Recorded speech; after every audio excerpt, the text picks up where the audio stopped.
Afternoon, traders. Hopefully, everyone is having a great day. All three major indices up today. Now, before we get into the show, I want to thank all my subscribers. I really appreciate you guys watching the show.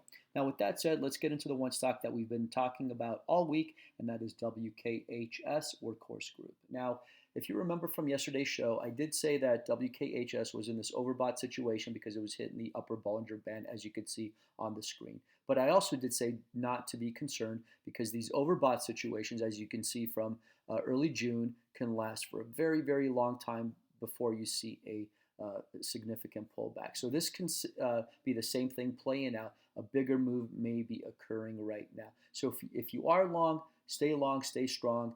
WKHS, this is going a lot higher. If you're not in the stock and you're looking to get into, target this 10 SMA, and this could either be done by price or time. As time goes out, this 10 SMA will go up. So once that meets price, take a position, go long.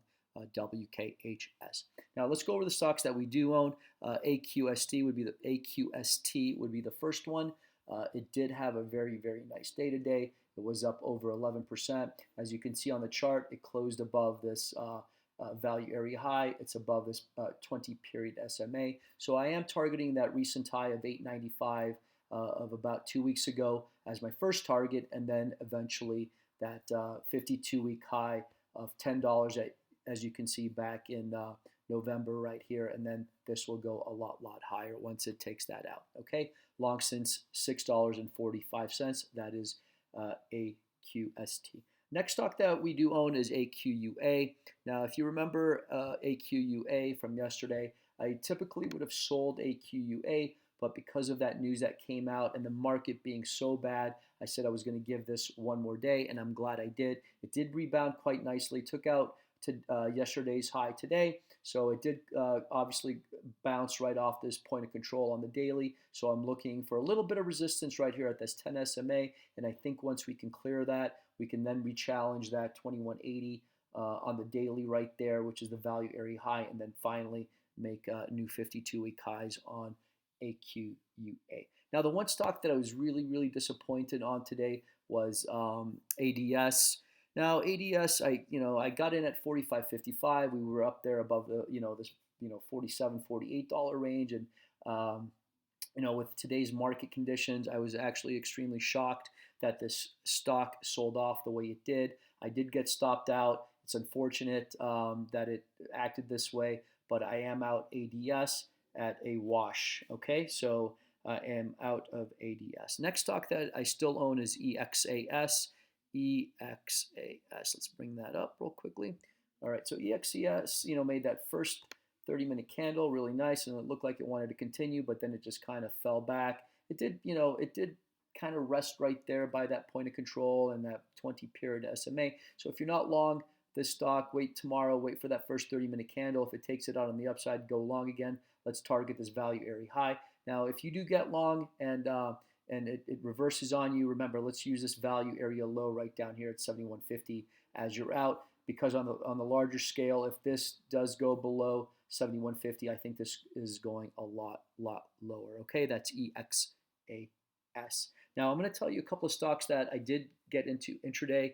One is VUZI. Now, I did have VUZI yesterday from 2 days ago, and then I sold it. I got back in today. Some news came out. I was lucky. I got in at a really good price, so I actually lowered my cost average. I'm in at 405, and it did run right nicely into the close. So for tomorrow, we're obviously above this point of control. We're very close to this value area high right here. If we can take this out with any significant volume, I think that 52-week high that we hit a few days ago of $5.10 will be taken out, and the stock will go a lot higher from there. Okay, so I am long VUZI again. Now, the next stock that I got into intraday is STNG.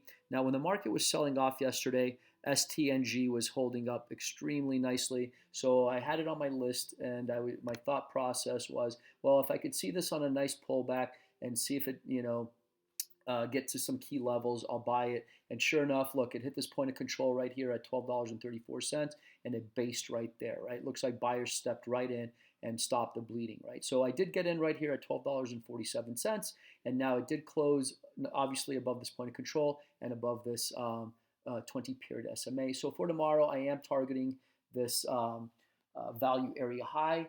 Hopefully we can get above that, and once we do, I think that trend reversal is going to be in place, and I do think that $10.67 low, that 52-week low, is in for the year. All right, so if you're not long and you want to get in it, wait for that first 30-minute candle. If it takes it out on the upside, I would say go long, but remember, use today's low as you're out if you get into the stock. Okay, that is STNG. All right, let's go over 3 stocks that look extremely promising going into tomorrow. And the first one is XERS. Obviously, we're above this value area high, and we're above the point of control, and we're above that 20-period SMA. If we bring this out on the 513 chart, we're above the 5 and the 13 are lining up really, really nicely. And then lastly, on this 9-weekly SMA right here, we're above that. So the stock looks like it wants to go a lot higher. The last metric I want to use to show you is the volume profile chart, where the value area high right here is $4.32. We're clearly above that. Now, guys, there are not many shares to push us down back here. There are very, very little shares. So with any significant volume, you could see the stock move 20-30% in a very short period of time. Okay, that's XERS. The next stock I do want to show is NKLA. Much like STNG, it had a really, really good yesterday and it pulled back. So if you're not in the name right now and you're looking at a good risk-reward situation, I think this is it right here. The point of control on the daily is right down here at $40.44. That also happens to be the 10 SMA. So you're going to see a lot of technical traders really defend this area right here. So if you want to get long after that first 30-minute candle tomorrow, I'd highly recommend it, as long as you know that your out would have to be that $40 mark or $40.50 right in that area. Okay, guys, that's NKLA. Okay, so lastly, the last stock that we want to play that looks extremely promising for tomorrow is going to be this NXTC. Now, I know we've played this in the past, and we've gotten, we haven't made any money on it, but now it's sitting up nicely. The value area high is right up here, 951. Point of control, we're above that. If we take this out on any significant volume tomorrow, and we take out today's high tomorrow, I think we're in for a nice little ride up. Okay, so that is NXTC. Be long after that first 30-minute candle. Use that first 30-minute candle low as your out price. Okay, guys. Thank you again so much for joining me this evening. Again, my name is Eric. You can reach me at eric@valueareatrader.com. That's Eric with a C at valueareatrader.com. All right, guys. Now, if you haven't had a chance to subscribe, please do so. I really appreciate it. All right. So everyone, please have a great night, and remember to trade smart and be safe.